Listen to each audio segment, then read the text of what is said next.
우리 소유인가 믿음인가라는 제목으로 하나님 말씀 선포하겠습니다. 인간은 무언가를 소유하려는 마음이 있죠. 그러니까 이건 날 때부터 인간이, 그러니까 사실은 원죄를 가지고 태어난 인간이 품고 있는 본성입니다. 그러니까 소유를 하면 편안해져요. 불안하지 않다는 얘기예요. 근데 소유하지 못하면 불안한 거예요. 아이들한테도 그럽니다. 아이들한테 뭔가 가지고 있는 걸 뺐으면 울지요. 불안감입니다. 내 지갑에 돈이 좀 많으면 든든한데 그렇지 못하면 힘도 빠지고 불안해지는 게 인간이죠. 이 마음이 인간 누구나 가지고 있는 마음이에요. 이게 이제 보편적인 인간상, 그러니까 죄의 원죄 이후에 인간이 가지고 있는, 모든 인간이 가지고 있는 내면에서 일어나는 거예요. 하나님의 풍성함이 사라진 인간의 마음속에 빈 공허함이 만들어내는 현상이라는 거죠. 하나님의 은혜를 잃어버리니까 불안한 거예요. 마치 정서불안, 그러니까 사랑을 못 받은 아이가 식탐이 있는 것과 비슷해요. 그러니까 지금 마음이 공허한데 뭔가 배고프다 생각하고 계속 먹는 증상이 있거든요. 그건 진짜 배가 고파서가 아니라 중요한 뭔가가 내면의 것이 빠져서 그러는 거거든요. 인간이 죄를 범한 인간의 본성 속에 나오는 것도 비슷합니다. 하나님의 풍성함이 채워지면 이게 가득 채워져야 될 텐데 하나님의 풍성함을 잃어버린 인간이 무언가를 소유함으로 그 부족함을 메꾸려고 하는 현상인 거거든요. 이게 모든 인간이 가지고 있는 동일한 마음입니다. 신자는 뭘까요? 신자는 자기의 그 공허함을 소유에서 찾는 게 아니라 하나님을 다시 받아들임으로, 믿음 가운데 하나님을 받아들임으로 그 공허함, 그 빈 곳을 메우는 사람이에요. 그러니까 우리가 신자가 됐다라는 것은 사실은 내 소유가 많든지 적든지 그것이 더 이상 나의 어떠한 힘과 능력에 영향을 미치지 않는다는 거예요. 사람들은, 세상 사람들은 뭐 좋은 차를 타고 오거나 좋은 옷을 입은 사람과 아니면 옷을 허름하게 입고 좀 더러운 사람과 차별하죠. 근데 교회에서는 저 사람이 벤츠를 타고 오든지 아니면 뭐 이 신발로 걸어오든지 그들을 차별하지 않고 서로 존경하며 지내죠. 동의를 안 하시는 거 보니까 그래야 되죠. 그게 교회입니다. 왜냐하면 교회는 변화된 존재들이니까. 교회는 하나님의 그 풍성함으로 빈 마음이 가득 채워진 사람들이 있는 곳이니까. 그런데 세상은 그렇지 않죠. 세상 사람들은 자기의 이 본성을 바꾸지 않았습니다. 그러니까 이 본성에 채워지는 게 없어요. 그러니까 소유를 많이 한 사람에게는 고개를 숙이고 소유가 없는 사람은 무시하는 거예요. 이게 세상이에요. 그리고 세상이 이런 원칙과 원리 속에서 사는 거예요. 신자들의 문제는 뭐냐면 세상 사람들은 모두가 이런 원칙과 원리 속에서 산단 말이죠. 그러다 보면 그 원리와 원칙 속에 살다 보면 어느새 신자들도 그런 방법들에 물이 듭니다. 그게 마치 진리인 것처럼 우리 몸속에 배어드는 거예요. 그래서 우리도 똑같아요. 소유가 많은 자는 부럽고 또 그런 사람은 내가 잘하려고 하고 소유가 없는 자에 대해서는 멸시하고 또 막 함부로 하기도 하는 거예요. 신자들도 그렇게 된단 말이죠. 조심하셔야 돼요. 여러분, 세상은 어떻게 쓰든지 그래서 소유를 많이 하려고 하죠. 많이 가지라. 여러분, 돈을 벌 때 쓰는 말이 있죠. 다다익선.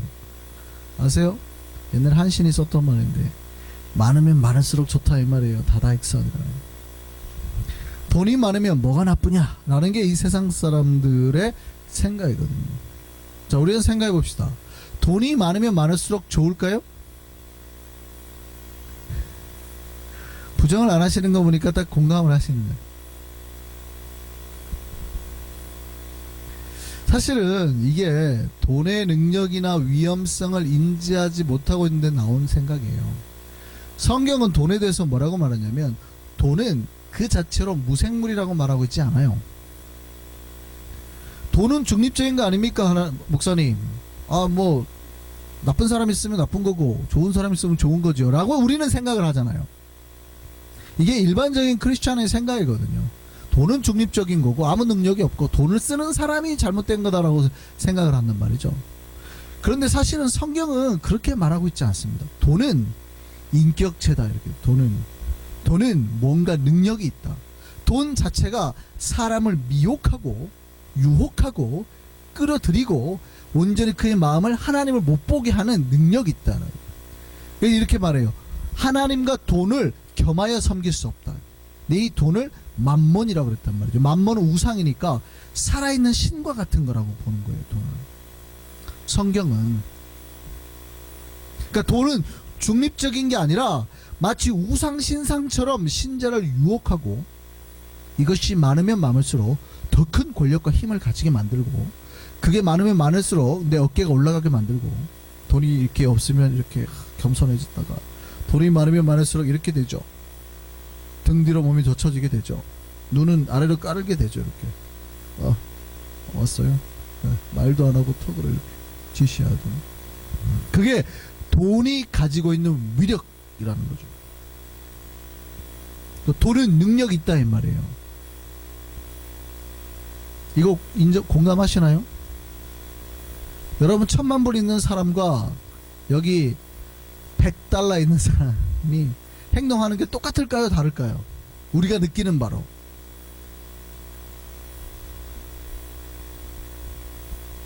장사를 하시거나 일하시는 분들은 단박에 느끼죠. 단박에 느낍니다. 돈은 능력이 있어요. 땡긴단 말이죠. 자, 돈이 많으면 많을수록 위험하다고 하는데 우리는 그 위험성을 얼마나 인지하고 있는지 한번 보죠. 자, 우리 앞에 캐시가 10 빌리언 있습니다. 10 빌리언 달러. 한국대로 계산해 보니까 10조 나오대. 10조? 10조를 아마 이렇게 하려면 여기가 꽉 차야 될걸요. 여기 꽉 차도 되려나? 여기 못 될 수도 있어요. 여러분 캐시를 많이 가져갈 수 있을 것 같아도요, 여러분 아마 10억 못 들걸요? 못 듭니다.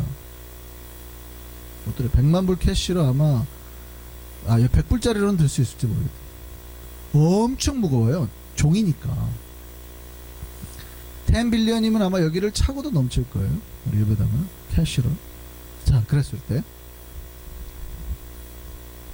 자, 마음껏 가져가라고 했습니다. 자, 자유입니다. 캐시를 가져가는 게 자유예요. 자, 여러분은 얼마나 가져가시겠습니까? 자, 10 빌리언 달러가 있어요. 자, 얼마 정도 가져가면 되겠어요? 얼마인지 가져가는 건 자유예요. 얼마를 가져가실래요? 지수사님은 다 가져가야 되겠죠. 사모님은? 사모님은요?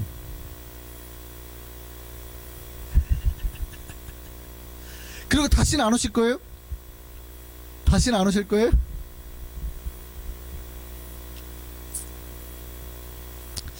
여러분, 우리 앞에 캐시가 있잖아요.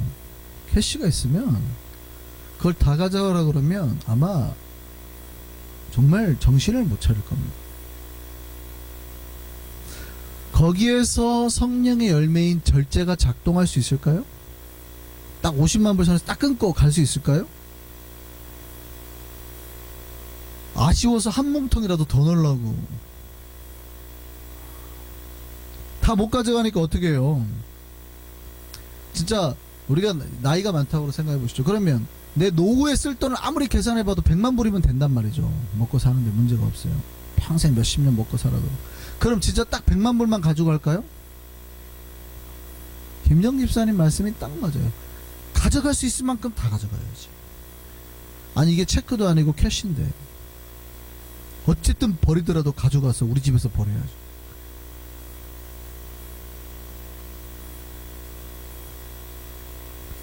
이 다 못 가져가니까 어떻게 하겠어요? 우선 돈 한 50만 불만 가져갔다가 그 돈으로 사람을 사서, 그죠? 차를 사서 다 챙겨서 집이라도 세워놓고 창고를 사가지고라도 거기다 우선 갖다 놓고 봐야죠. 갑자기 이 얘기하니까 불안하죠. 분명히 사람을 쓰면 걔가 빼갈 거다. 그러니까 일꾼은 안 쓰는 게 스페니쉬를 절대 안 쓰고 혼자 운전해가지고 일일이 며칠 걸려도 다 싣고 가고 우리 창고에 일일이 나 혼자 내리겠죠.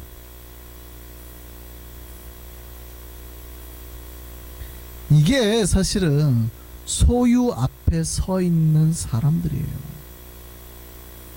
성경은 돈에 대해서 굉장히 위험하다. 돈은 능력이 많고 사람을 끌어당기고 매혹하고 이게 마치 우상 신상처럼 우리의 마음을 흔든다라고 하는데 우리는 그거에 대해서 사실은 신자들이 별로 준비하지 않습니다. 언제나 하나님 앞에 많이만 주시옵소서 다다익선이라고 기도해요. 많이만 주시옵소서. 근데 준비되지 않으니까 안 주시는 거예요. 캐시만 여기다 채워보세요. 하나님 앞에 절제가 뭐 그 앞에 절제가 있어요? 하나님 내가 얼마만 가져가겠습니다. 이게 안 되는 거예요.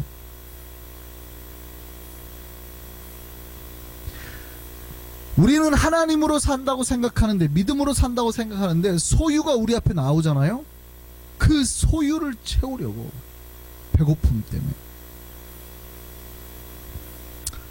신앙은 뭐냐면 하나님 앞에서 내가 소유로 사는 존재가 아니라 믿음으로 사는 존재임을 보이는 거예요.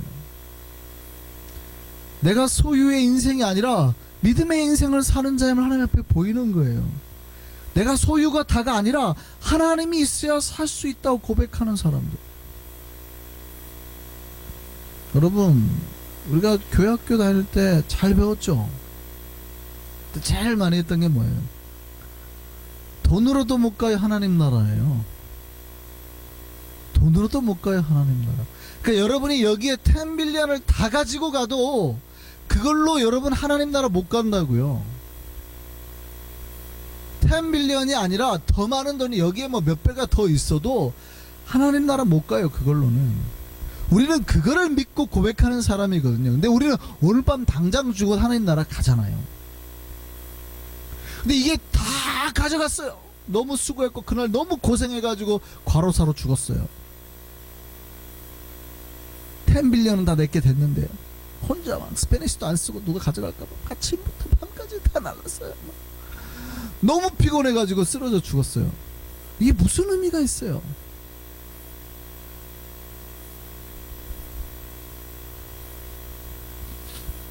신자는 이 세상 돈으로는 하나님께서 주시는 그 어떤 은혜도 살 수 없음을 확신하는 사람들이에요.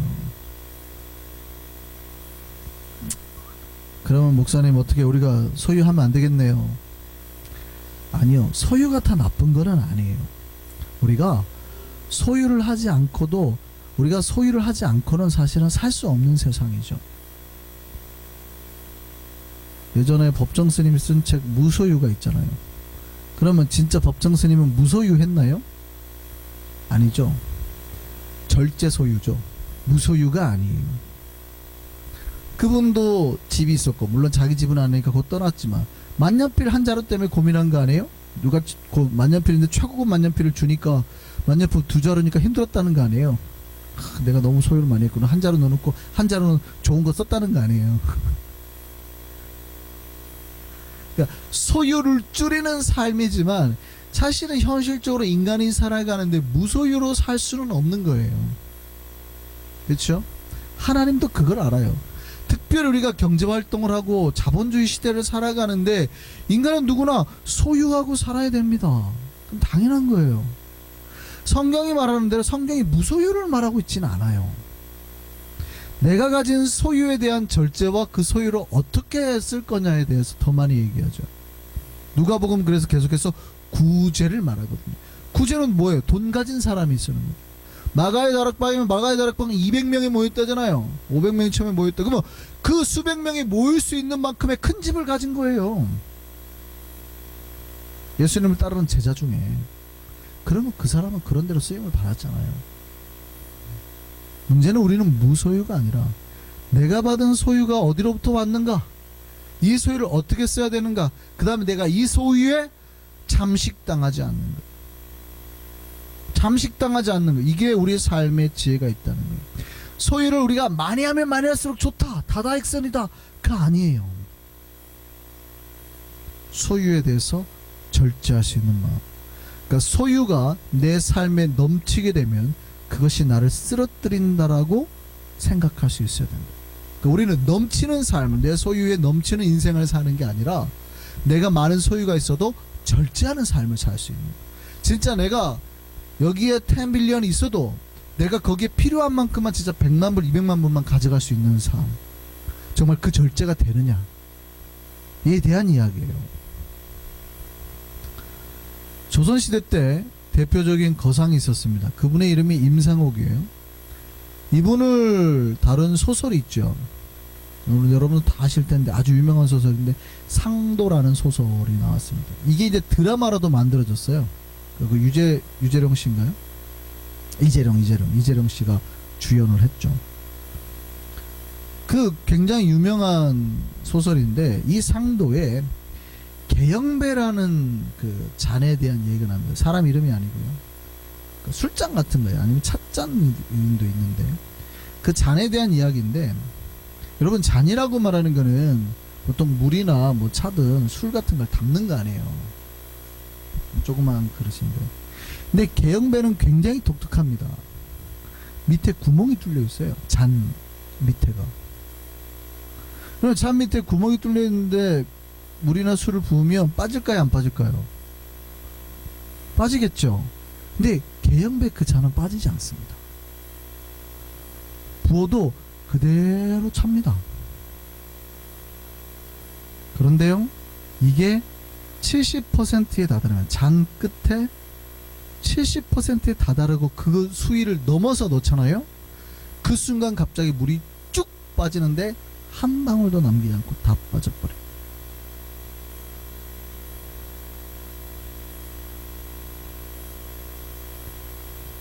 소유를 하되 탐욕을 부려서 넘치도록 하면, 절제하지 못하고 내가 가질 것 이상의 것을 더 가지면 그 가지는 것만큼을 잃어버린 게 아니라 다 잃어버릴 수 있다는 경고예요. 임상옥은 이 개영배를 자기 인생의 스승으로 삼았다고 합니다. 그걸 깨달았다는 거예요. 내가 돈을 더 가질 수 있지만 세상 사람 중에서도 장사꾼이 뭐라고 그래요?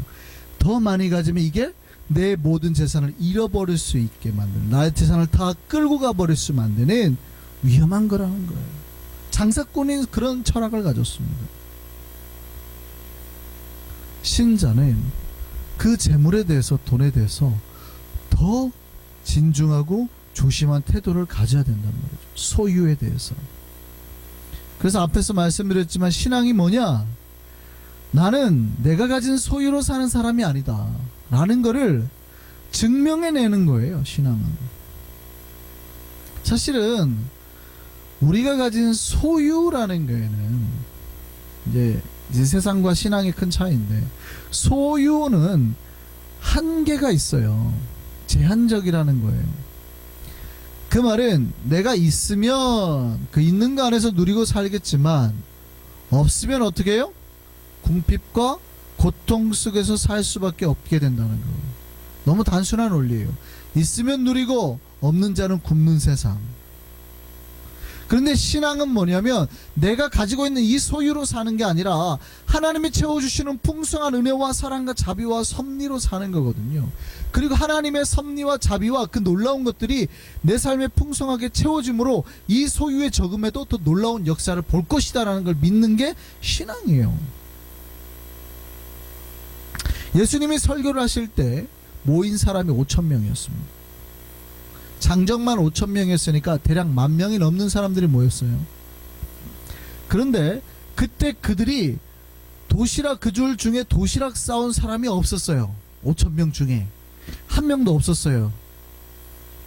정확하게는 있었는지 뭐 자기가 싸웠는데 몰래 먹은 사람이 있었는지 모르지만 5,000명 중에는 아무도 없었어요. 그러니까 성인만 카운트하니까 성인 남성 5,000명 중에는 한 명도 자기가 도시락을 싸온 사람이 없었어요.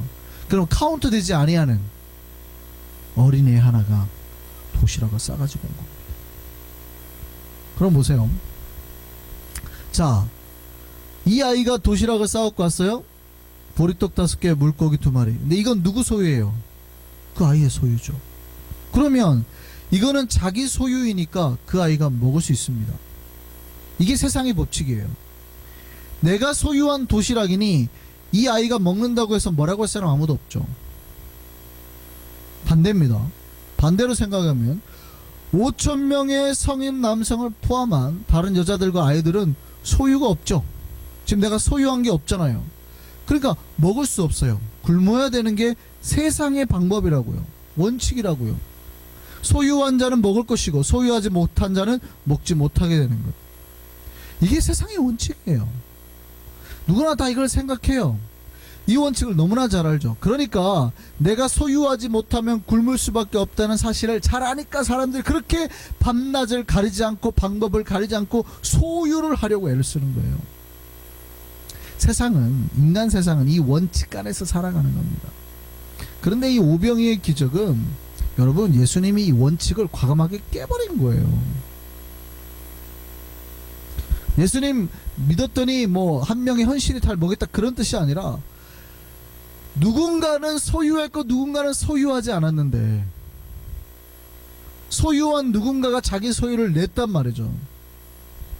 하나님 앞에 나온 백성들에겐 소유한 자나 소유하지 않은 자나 이 원칙이 적용되지 않는다는 거예요. 아니, 될 수 없다라는 걸 보여주는 거예요. 한 아이가 소유한 이 도시락으로 그 수많은 사람들이 풍성하게 먹을 수 없지요. 원칙적으로는 안 되잖아요. 세상의 법칙으로 어떻게 가능하겠습니까? 그런데 예수께서 그 아이가 소유한 걸 내놓자 그것을 두고 축복하시고 사람들에게 나눠줬는데 먹은 사람이 성인 남성만 5천이라는 거예요.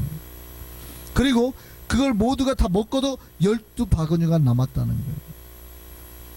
이게 하나님 나라의 원리고 법칙이란 말이죠.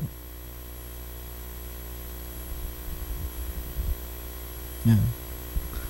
보리떡 5개와 물고기 2마리가 12바구니가 가득 차도록 남았다는 것도 놀라운 일인데 사실은 그게 그 수천 명의 사람들이 먹고 난 다음에 남은 거예요.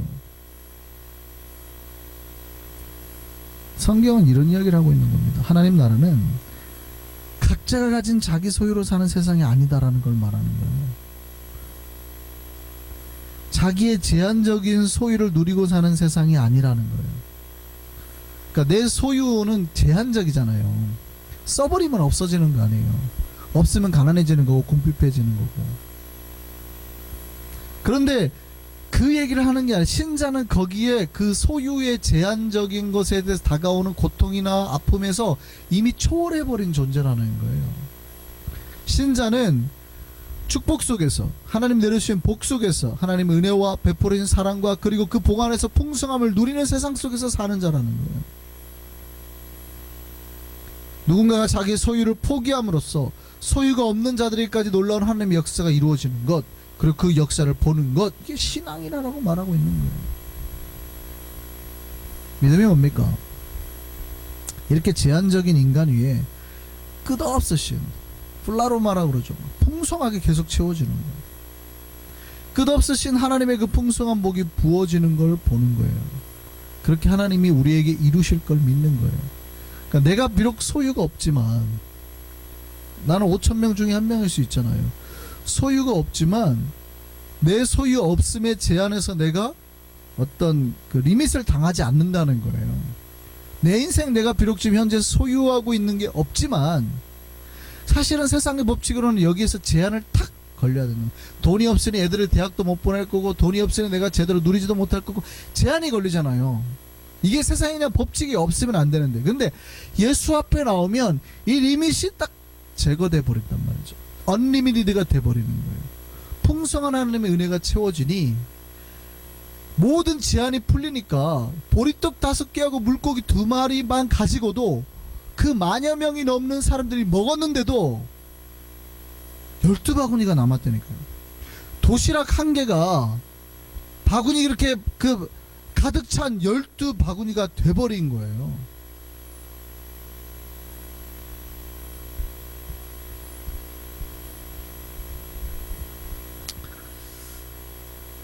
믿음은 그겁니다.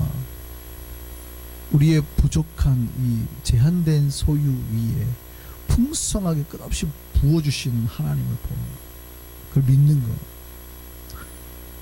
여러분, 자기의 소유로 사는 사람은요 반드시 그 소유의 끝을 보게 됩니다. 그러니까 한계에 봉착한다는 거예요. 무슨 얘기냐면 이 아이가 자기 도시락을 다 먹어버리는 순간 내가 가진 소유 아니에요. 내가 쓸 수 있죠. 뭐 세상의 법칙이니까. 근데 내가 이 도시락을 다 먹어버리는 순간 다시는 이제 자기가 먹을 소유가 없어져 버리는 거예요. 이게 제한적이라는. 근데 이 아이가 예수님께 드렸더니 내가 배고프면 이제 어떻게 하면 돼요? 가서 남은 12바구니 음식을 내가 먹으면 되는 거예요.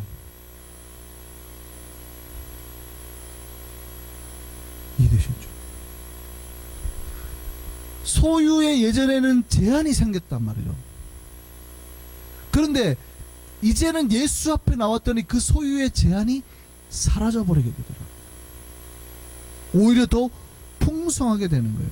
우리가 아무리 소유해도 언젠가 우리가 가지고 있는 그 소유는 끝을 보게 되는 거예요.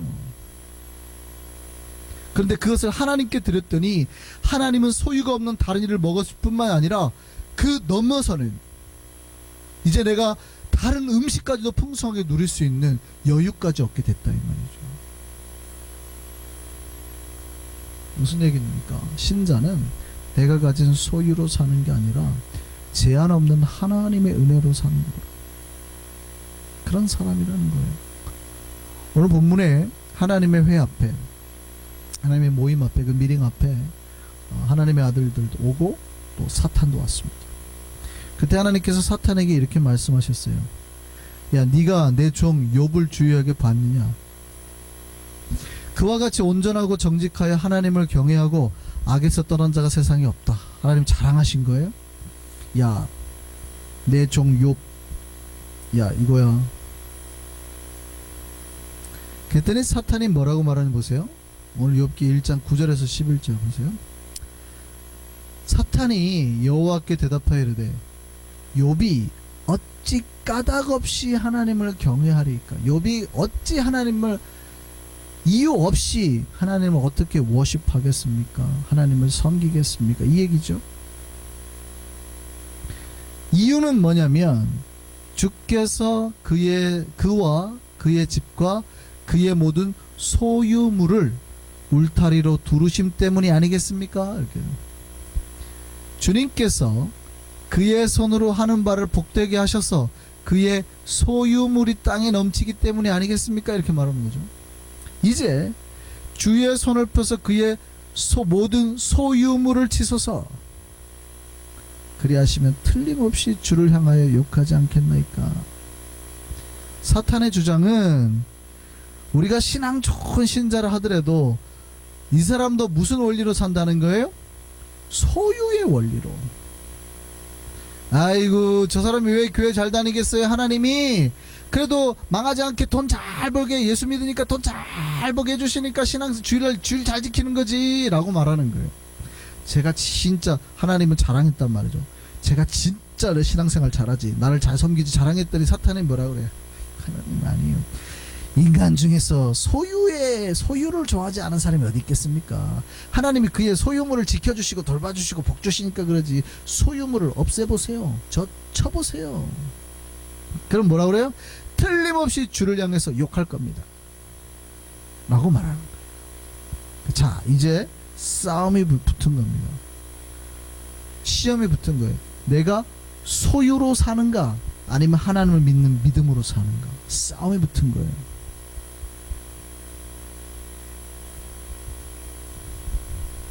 하나님께서 오기가 생기셨겠죠? 그래, 그럼 한번 시험해봐. 욥이 소유물로 사는지 믿음으로 사는지. 그래서 사탄이 시험했습니다. 욥이 가진 모든 소유물을 빼앗아 버립니다. 순식간에 날아가 버리죠. 하나님 허락했더니. 뭐 이게 동방에서 제일 부자라고 했으니까 하여간 그쪽 지역에서는 제일 가는 부자인 거예요. 그러니까 뭐 이런 거예요. 뉴욕 전체 에리어에서 제일 잘 나가는 부자였는데 하루 만에 망해버리는 거죠. 한순간에 망해버리는 거죠. 동부에서 제일 잘 나가는 부자가 하루에 망해버리는 거예요. 애들도 다 죽어버리고. 그러니까 뭐 하루에 망해버리는 거죠.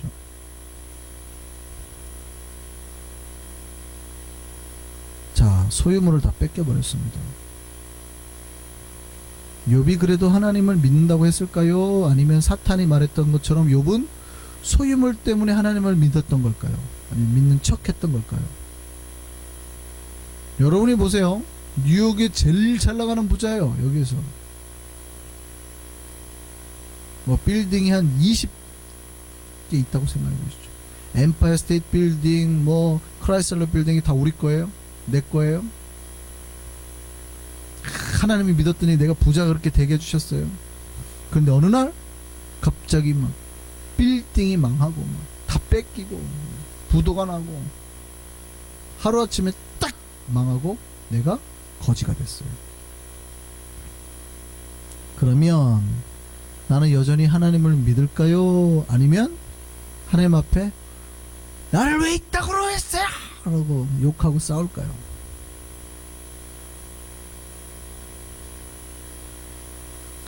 신앙이 우리에게 던지는 질문은 굉장히 심플해요. 네가 가진 걸 다 뺏겨도 너는 하나님을 믿을래? 그 얘기거든요. 그러니까 너 왜 하나님 믿는 거냐? 하나님 믿으면 부자 되게 만들어준다고 하니까 믿는 거냐 아니냐? 사탄은 뭐라고 생각해요? 쟤네가요 소유로 사는 애들이지 믿음으로 사는 애들이 아니라니까요. 사탄은 언제나 하나님 앞에 우리를 정죄할 때 쟤네 돈 갖고 사는 애들이에요. 하나님 뭐라고 그래요? 그럼 시험해봐. 진짜 시험을 했잖아요.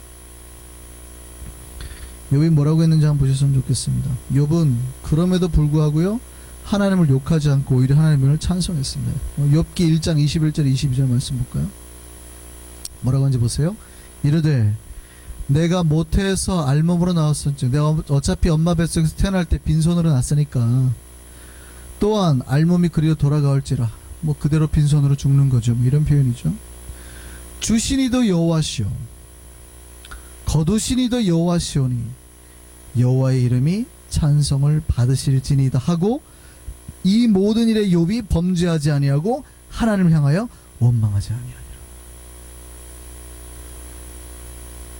내가 가진 모든 재산을 다 뺏기고 자식들까지 다 죽었는데 욥이 이 일에 이만큼도 하나님 앞에 원망하지 아니하고 오히려 빈손으로 왔으니 빈손으로 돌아가는 인생이지요 하고 하나님께 찬송을 돌렸다라는 거죠. 욥기가 말하는 거는 뭐냐면 이게 신앙이다라는 거예요. 욥은 자기가 소유물로 사는 존재가 아님을 하나님 앞에 보였잖아요. 신자도 똑같습니다. 하나님이 이 말씀을 통해서 우리에게 주는 건 뭐냐면 신자는 소유로 사는 존재가 아니라 믿음으로 사는 존재라는 걸 우리에게 얘기하시는 거예요. 하나님이 욥을 사탄에게 주어서 테스트했듯이 언젠가 우리 삶에 여러분 뭐 지금 돈이 있든 없든 상관없이 여러분 부자가 돼도요 항상 조심하셔야 돼요. 돈이 많아져도 아닌 것 같을 때 하나님이 한 번 테스트 하시거든요. 진짜 쫄딱 망하게 하는 그때도 내가 하나님을 바라볼 수 있는지 없는지 테스트 하셔야 돼요. 하나님 분명히 테스트 하신다고. 그때 내가 지금까지 내가 소유로 살았나 아니면 진짜 내가 하나님 앞에 믿음으로 살았나 결정이 나는 거예요. 욥은 어떻게 했어요? 믿음으로 살았다는 걸 증명해냈죠. 저는 저와 여러분이 소유가 아닌 믿음으로 살았다는 거 하나님 앞에서 증명해낸 우리가 되기를 바랍니다. 그렇게 하면 하나님이 어떻게 하세요? 기뻐하시겠죠. 욥에게 그 이후에 하나님 모든 걸 갑절로 갚아주셨어요. 갑절로. 이게 하나님 방법이죠. 하나님 언제나 테스트를 하셨을 때 테스트를 이기고 난 백성들에게는 언제나 이삭에게는 100배의 복을 주시고 욥에게는 배의 복을 주시고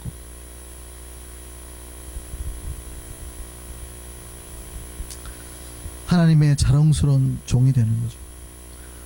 저는 우리 모두가 욥처럼 하나님께서 자랑스러워하시고 기뻐하시는 하나님의 진짜 백성, 소유가 아닌 믿음으로 사는 백성 되기를, 그렇게 주님 앞에 서는 우리가 되기를 소망합니다. 기도하시겠습니다.